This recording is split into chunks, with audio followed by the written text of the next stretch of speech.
de ce soir avec du basketball NBA, reprise de la saison le 22 décembre. Comme indiqué il y a quelques jours, la NBA va bel et bien débuter le 22 décembre. L'accord entre la NBA et le syndicat des joueurs a été officialisé ce mardi. Chaque équipe disputera 72 matchs de saison régulière. L'ouverture du marché des transferts a été fixée au 20 novembre, 2 jours après la draft, et une retenue de 10% sur le salaire des joueurs a été officialisée. Formule 1, le calendrier 2021 dévoilé. La Formule 1 prévoit le nombre record de 23 grands prix entre le 21 mars et le 5 décembre 2021, dont le premier en Arabie Saoudite le 28 novembre, malgré la pandémie de nouveau coronavirus. Selon un calendrier provisoire publié ce mardi, le Grand Prix du Vietnam, incertain après l'arrestation pour corruption de l'ancien maire de Hanoï, n'y figure pas. La manche brésilienne se tiendra encore sur le circuit Interlagos à Sao Paulo, plutôt qu'à Rio de Janeiro. Du rugby pour continuer, tournoi des 6 nations, France-Irlande annulé. Prévu en mars, reporté en octobre, délocalisé de Villeneuve-d'Ascq à Dublin, puis à nouveau reporté il y a 10 jours. Le match du tournoi des 6 nations 2020 entre la sélection féminine de France et d'Irlande ne se jouera finalement pas. La Fédération française a annoncé ce mardi que la rencontre était annulée. Cette décision fait suite aux restrictions sanitaires des gouvernements européens. Un mot de golf pour poursuivre Master d'Augusta. Sergio Garcia a déclaré forfait. Vainqueur du Masters en 2017, l'Espagnol Sergio Garcia a déclaré forfait lundi avec notamment des maux de gorge et de la toux, le poussant à se faire tester dimanche. Et puis football, Covid-19, Sidi Diallo testé également positif. Augustin Sidi Diallo a été testé positif au coronavirus le lundi 9 novembre 2020. Le président de la Fédération ivoirienne de football demande en conséquence à tous ceux qui ont eu un contact avec lui ces derniers jours de bien vouloir procéder à leur test, peut-on lire sur le communiqué publié par la FIF. Sidi Diallo est entré en confinement. Et puis Samuel Eto'o donne des nouvelles assez rassurantes. Victime d'un accident de voiture, Samuel Eto'o a pris la parole lundi sur Instagram afin de donner des nouvelles rassurantes. Je tiens à vous rassurer, dit-il, je me porte très bien. Grâce soit rendue au Seigneur pour nous avoir sortis de là miraculeusement sans dommage corporel, a écrit la légende camerounaise qui revenait des noces d'un ami. Et puis en Argentine, Diego Maradona se porte mieux. Opéré d'un hématome à la tête la semaine dernière, Diego Maradona sortira de la clinique de Buenos Aires plus tôt que prévu.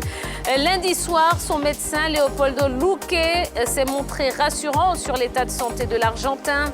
Diego a très envie de sortir et nous sommes en train d'évaluer s'il pourrait effectivement le faire mardi ou plus probablement mercredi. Cela dépendra de ses paramètres médicaux, mais pour l'instant, son évolution est très bonne, a-t-il indiqué. Et puis, on termine avec 4 mois d'absence pour Ansu Fati. Comme annoncé après sa sortie sur blessure contre le Betis samedi, Ansu Fati a été opéré. Je vous propose tout de suite de retrouver la grande team pour en parler un petit peu plus en profondeur. Bonsoir, bonsoir la grande team. Bonsoir Tia. Bonsoir Tia. Comment allez-vous? Très bien, ça va. Ça va? Super. Ça va très Ça bien. va. Ouais, bon, allez, on a encore 90 minutes à passer ensemble pour décortiquer toute l'actualité sportive. Et on va commencer, comme à notre habitude, par ce petit tour de table concernant LGT News.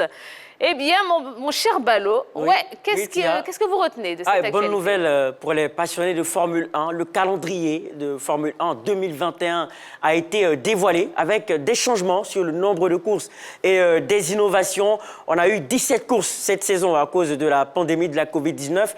Eh bien, en 2021, on en aura 23. C'est une bonne nouvelle, on aura beaucoup de courses et 2 innovations majeures en ce qui concerne les Grands Prix. La première, Grand Prix d'Arabie Saoudite à Jeddah. Ce Grand Prix fait son apparition donc, parmi ces courses-là. C'est une innovation majeure à souligner pour 2021. Ce sera un Grand Prix en nocturne, pour la première fois. Et également le grand retour du Grand Prix des Pays-Bas. On n'a plus couru sur ce Grand Prix-là depuis 1985. Rendez-vous compte, c'est une éternité, 85-2021. Donc le grand retour du Grand Prix des Pays-Bas.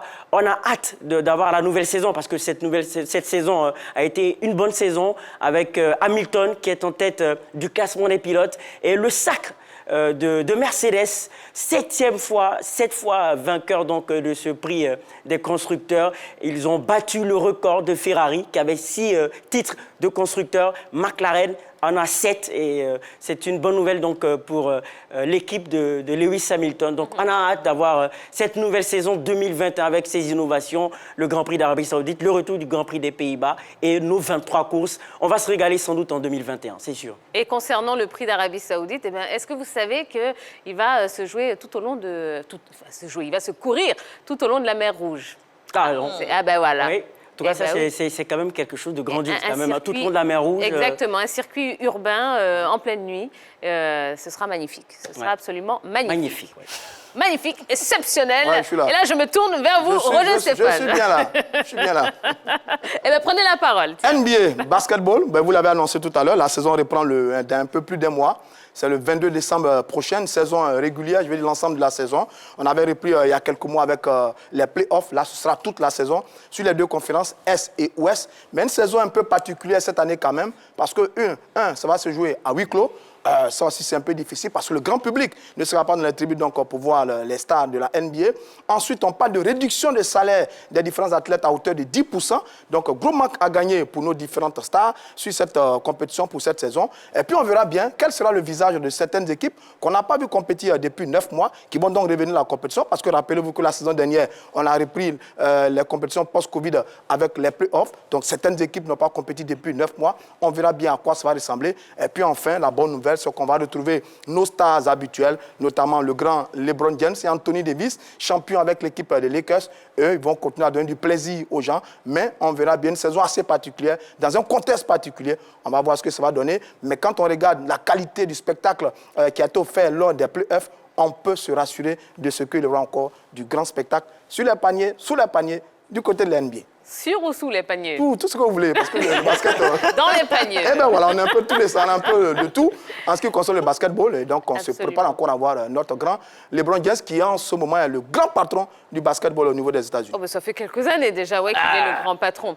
Mais c'est vrai que pas mal de joueurs auraient souhaité reprendre le 18 janvier cette plus de mesures, saison. Plus de précautions. Déjà, mais surtout, puisque c'est le Martin Luther King Day, et avec tout ce mouvement de Black Lives Matter qui a lieu, qui a pris de l'ampleur aux États-Unis, eh ben, ils auraient voulu commencer donc le 18 janvier pour vraiment marquer le coup. Mais bon, ça commence le 22 décembre et c'est pas pour nous. Mais c'est bien quand même. Après les élections, là, ce serait bien de retrouver un peu le basketball parce qu'il y a un peu de tension quand même aux États-Unis après les élections. Bon, peut-être que le basket qui était vraiment un classique du côté de la culture américaine, bon, 22 décembre, pas mal non plus. Ouais, sauf que voilà, les Miami ou les Lakers qui ont joué donc la finale des playoffs n'auront pas vraiment eu de temps de repos. Mais bon, c'est comme ça. C'est la vie des athlètes, c'est la vie des grands sportifs. Et puis c'est tout. Voilà. Allez, on poursuit avec vous, ma chère Yellow. Oui, Tia, on parlera de rugby féminin. Oui, les femmes jouent au rugby. Et la 24e édition du tournoi des 6 nations du rugby féminin n'arrivera pas à son terme. Et par conséquent, la France ne disputera pas son match contre l'Irlande. Mais de toute évidence, les Anglaises avaient déjà pris le dessus parce que avant l'arrêt de ce tournoi-là, le classement était le suivant. L'Angleterre avait 27 points, la France 13 points, l'Irlande 13 points, l'Italie 4 points, l'Écosse 3 points et le Pays de Galles 1 point. Il est clair que les Anglaises sont les indétrônables de ce tournoi-là parce qu'elles enchaînent, elles empilent les titres. Elles sont déjà tenantes en titre en 2019 et elles ont 15 titres d'affilée. Donc, ce n'est pas la rigolade. Après les Anglaises, il y a les Françaises qui ont 6 titres, les Irlandaises 2 titres et les Écossaises qui ont 1 titre. Comme on le dit chez nous en Côte d'Ivoire, le rugby, c'est le chant des Anglais. Parce que les rugbyman anglais aussi sont aussi les tenants de titres et ils sont les plus titrés parce qu'ils ont 39 titres de tournoi des 6 nations. Donc, on attendra certainement l'année prochaine pour voir les Anglaises disputaient le tournoi, mais à cette étape, à ce stade-là, elles repartent vainqueurs de ce tournoi Destination. Voilà. Eh bien, dis donc, oui, effectivement, hein, il y a une véritable culture hein, du rugby en Angleterre. Et pour moi, il n'y a rien d'étonnant hein, dans ce que vous venez de dire. Allez, on termine avec vous. Hein. Oui, mon cher Boris. L'actualité est tellement riche que j'ai eu du mal quand même à faire un choix. Finalement, j'ai décidé de parler de Ansu Fati, le joyau du FC Barcelone, la nouvelle pépite, celui qu'on baptise le nouveau Messi du côté du FC Barcelone. S'est blessé lors de la 7e journée face à l'équipe du Betis Séville. Il est blessé au genou. Il a été opéré hier lundi avec succès. C'est une blessure au ménisque. Ce qu'il faut savoir, c'est qu'il sera éloigné des terrains pendant 4 mois. C'est beaucoup. Son probable retour est prévu pour le mois de mars 2021. C'est un coup dur quand même pour cette équipe des Blaugrana parce que après Coutinho, voici un autre joueur important du côté du FC Barcelone qui est blessé, qui est éloigné des terrains pour longtemps. C'est un record de précocité avec cette formation du FC Barcelone. Le 11 décembre dernier, eh bien, lors du match FC Barcelone-Inter en Ligue des Champions, il a inscrit un but, victoire du FC Barcelone 2-1 et il est devenu le plus jeune joueur de l'histoire de la Ligue des Champions à marquer. Il avait 17 ans et 40 jours. Un autre encore record qu'il a battu, c'était début décembre, c'était avec la sélection espagnole, la Rora, où lors de la rencontre Ukraine-Espagne, qui s'est soldé par un score de 4-0. Il a scoré aussi et donc il est devenu aussi le plus jeune joueur de cette nation-là à marquer pendant un match international. Donc Ansu Fati aujourd'hui, qui est devenu une pièce maîtresse du côté de cette formation du FC Barcelone, sera absent. Il y a 2 joueurs importants, Coutinho et lui. Ça va quand même peser lourd du côté de cette formation Blaugrana. Mais bon, Messi est là peut-être pour faire le travail. C'est pas Ballot qui me dira le contraire. Ansu Fati, nouveau Messi, c'est à voir, hein? Non. Messi, quand même, il n'a pas le coup de rein, le génie encore de Lionel Messi. Mais il a encore tout le temps pour devenir le nouveau Messi. Bien. N'est-ce pas? Non, il ne veut pas s'exprimer là-dessus. Il ne veut pas s'exprimer, il a bien raison. Voilà.